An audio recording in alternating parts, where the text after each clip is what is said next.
Olá, povo de Deus! Olá, abençoados do Senhor! Tudo bem? Tudo tranquilos? Como que vocês estão? Saudades, hein? Tirei uns dias aí de férias, né? Mas retornando e vamos à palavra? Vamos ler, meditar um pouco naquilo que Deus tem para as nossas vidas? Em Números, capítulo número 13, no versículo número 16 em diante, conta a passagem que Moisés envia príncipes a espiar uma terra e esses trazerem depois um relatório ao povo.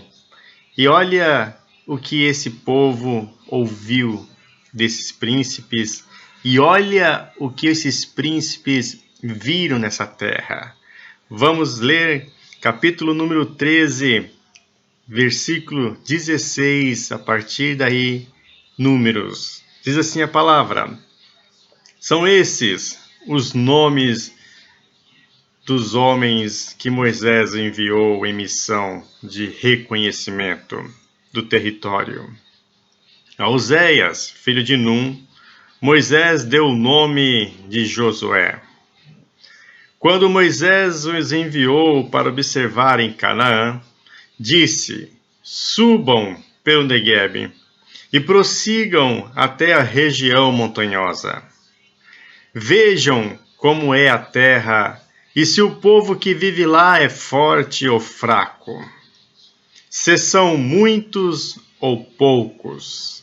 Se a terra em que habitam é boa ou ruim. Se as cidades em que vivem são cidades sem muros ou fortificadas. Se o solo é fértil ou pobre. Se existe ali floresta ou não. Sejam corajosos. Tragam alguns frutos da terra. Era a época do início da colheita das uvas. Eles subiram e observaram a terra desde o deserto de Zin até Reobe, na direção de Lebo-Amate. Subiram do Neguebe e chegaram a Hebrom, onde viviam Aimã, Sesai e Talmai, descendentes de Enaque.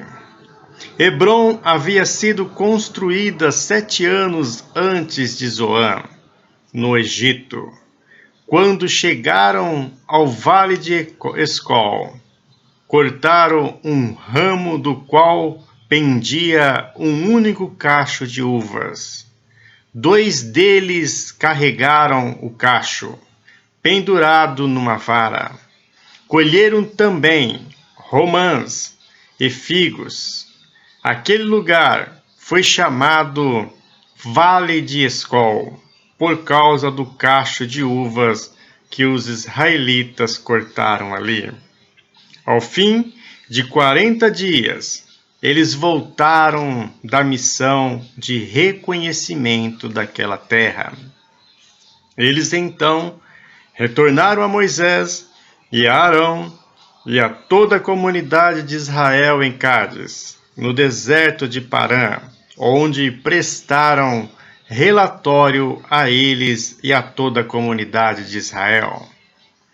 E lhes mostraram os frutos da terra, e deram o seguinte relatório a Moisés: Entramos na terra a qual você nos enviou, onde manam leite e mel.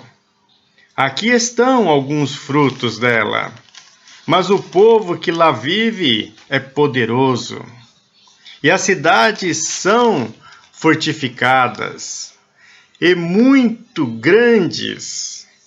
Também vimos descendentes de Enaque. Os amalequitas vivem no Neguebe, os hititas, os jebuseus e os amorreus vivem na região montanhosa. Os cananeus vivem perto do mar e junto ao Jordão. Então Calebe fez o povo calar-se perante Moisés e disse: Subamos e tomemos posse da terra. É certo que venceremos.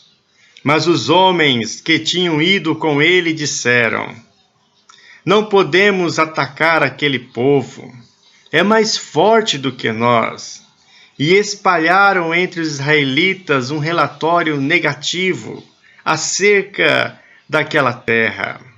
Disseram: A terra para a qual fomos em missão de reconhecimento devora os que nela vivem. Todos os que vimos são de grande estatura. Vimos também os gigantes, os descendentes de Enaque, diante de quem parecíamos gafanhotos a nós e a eles. Naquela noite, toda a comunidade começou a chorar em alta voz.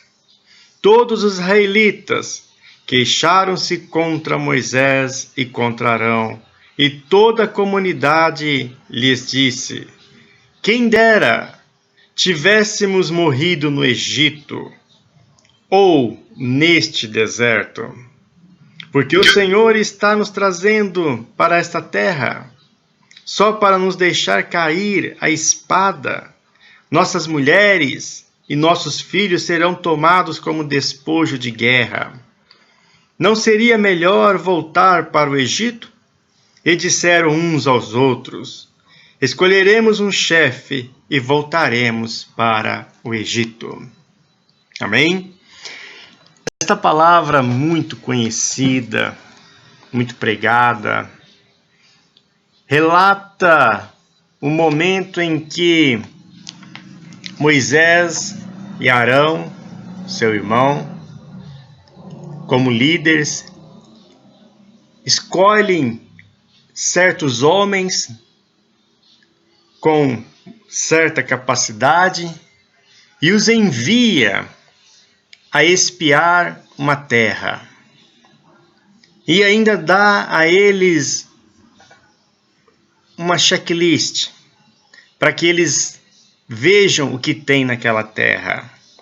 Se aquela terra tem floresta, se aquela terra tem frutos, se aquela terra é uma cidade, tem cidade fortificada, se aquela terra, enfim, tem coisas difíceis, coisas boas, enfim, manda-lhes que tragam algo daquela terra para mostrar ao povo. E eles foram, subiram, chegaram na terra e viram tudo. Inclusive, trouxeram de lá, porque era época de colheita, uvas gigantes. E no momento em que eles encontraram com Moisés, Arão e toda a comunidade, começaram então a falar o que viram, a mostrar o relatório. E o que mais chama atenção é que esses homens, dentre eles, somente 2, Josué e Calebe, não se contaminaram. Mas os demais trouxeram relatórios negativos. E conforme eles iam falando, aquelas pessoas que estavam ouvindo da comunidade começaram a entristecer. Começaram a se perguntar: o que Deus quer conosco? Por que nos trouxe aqui? Por que nos tirou do Egito? Para morrer? Melhor que deixássemos lá, ficássemos lá. Amados, olha o que é um relatório negativo. Olha o que faz uma pessoa trazendo algo que não edifica. Ela acaba com todos aqueles que estão em sua volta. Se esses não estão firmes em Deus, ao escutarem que, infelizmente não vai dar porque não tem dinheiro. Olha, os médicos disseram que não tem mais cura. Olha, a inflação está subindo e o governo não tem mais controle. Olha, seu filho, sua filha, seu esposo, sua esposa, não tem mais jeito. Enfim, uma palavra negativa, algo que traz a família, que traz a comunidade, pode sim desestruturar tudo, acabar com os sonhos, como aquele povo tinha um sonho. Saíram do Egito como escravos, tinham uma promessa em suas vidas e um sonho de uma terra boa, de uma terra que produzia frutos, de uma terra que manava, segundo nós lemos, leite e mel. Amados,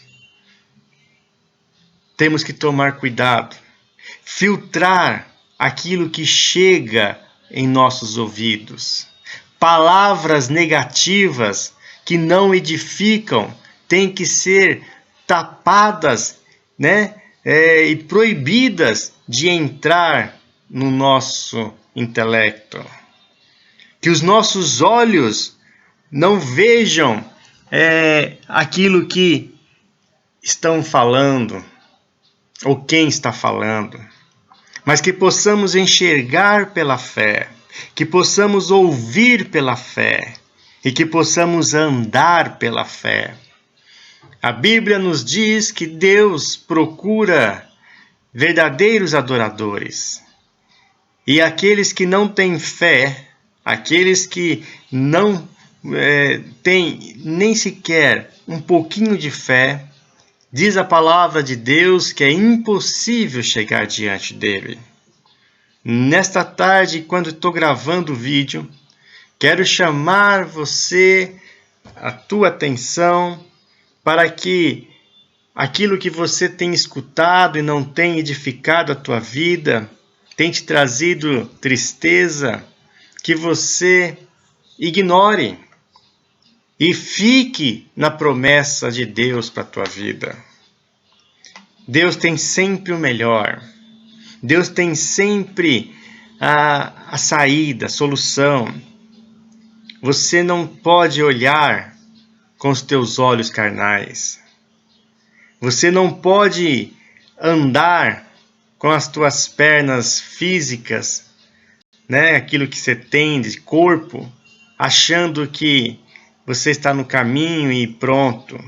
Você tem que andar pela fé. Andar, caminhar, confiar.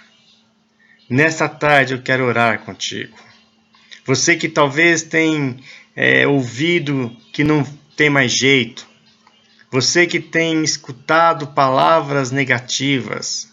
Você que talvez esteja aí precisando de um milagre urgente e não sabe mais o que fazer. Mas a notícia boa é, desses que subiram como espias para enxergar e para ver a terra, 2 deles não aceitaram a situação e relataram algo tremendo. Olha, Deus vai nos dar, Deus vai nos conceder essa bênção. Olha, não podemos ter medo. É isso que eu quero chamar a sua atenção.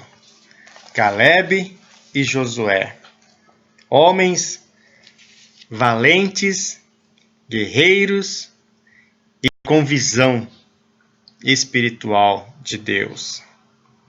Não deixe contaminar-se, não deixou-se contaminar pelos outros. Eles viram também os gigantes, eles viram também as dificuldades, eles viram também as fortalezas, mas eles sabiam que Deus era com eles. Então, se você tem visto também gigantes e fortalezas na tua vida, creia que Deus é contigo. Na palavra do Senhor, diz aqui que nós lemos.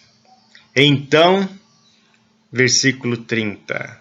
Caleb fez calar o povo perante Moisés e disse: subamos e tomemos posse da terra.